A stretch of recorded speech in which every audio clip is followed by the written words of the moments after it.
વર્ષ બરાબર પાછળ જતા રહીએ, આપણે શું હતા લાઈફમાં? ક્યાંક આપણે કોઈ નવો અખતરો કરતા હતા, ક્યાંક આપણે કોઈક ત્યાં હતા, કંઈક નવી શરૂઆત, ક્યાંક ઉલઝાયેલા હતા, કંઈક આપણા ડિસિઝન નતા લઈ શકતા. કેટલી બધી જગ્યાએ કેટલી બધી મુસીબતોમાં ક્યાંક ને ક્યાંક આપણે મુકાયા. આપણે બચાવનાર કોણ? આપણને બચાવનાર ખાલી દાદા.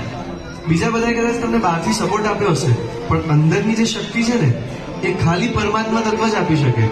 એ શક્તિ આપવા વાળા, એ પરમ તત્વ એટલે મારા ઋષભદેવ. એટલે બધાએ આતો સાથે ગાવું જ પડશે. કોઈ જે ના આપે એ તો સદનું આપે છે.